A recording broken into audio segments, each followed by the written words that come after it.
Les disciples ne devaient pas se mettre au travail en comptant seulement sur la promesse du Saint-Esprit.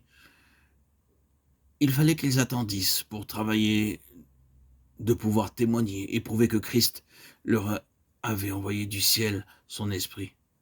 Ce n'est pas en arrière que nous devons chercher notre Pentecôte.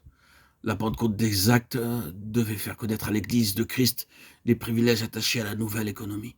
L'Esprit de Dieu nous est envoyé comme la pluie qui vient et revient sans cesse, comme le vent qui souffle et doit souffler encore.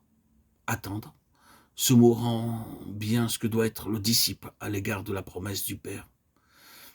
Attendre, c'est renoncer à soi-même, à sa propre force et sagesse.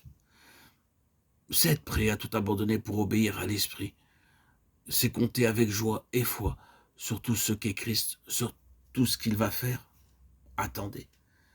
C'est la dernière recommandation du Seigneur avant de monter au ciel, la condition à laquelle devait s'accomplir sa promesse.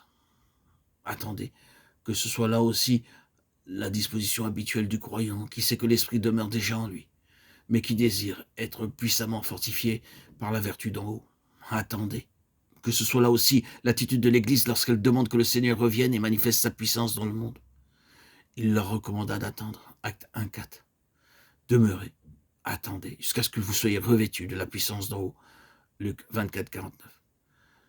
Ainsi que Christ est venu accomplir la loi, l'Esprit vient à présent accomplir et réaliser tout l'Évangile.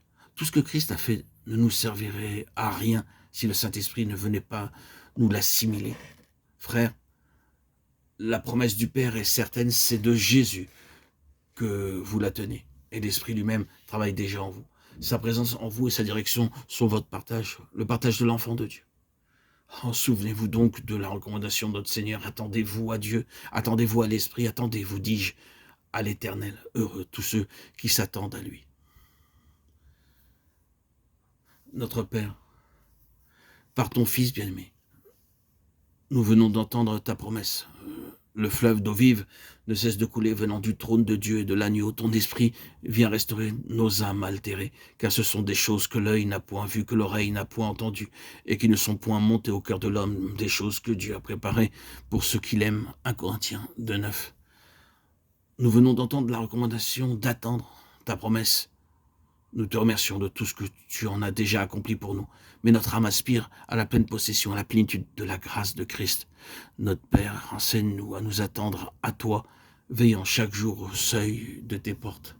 Enseigne-nous chaque fois que nous allons à toi, à attendre le Saint-Esprit, et que, renonçant à toute sagesse et volonté propre, que, redoutant l'action de notre propre nature, nous apprenions à nous abaisser toujours plus bas devant toi, afin que ton esprit puisse agir avec puissance.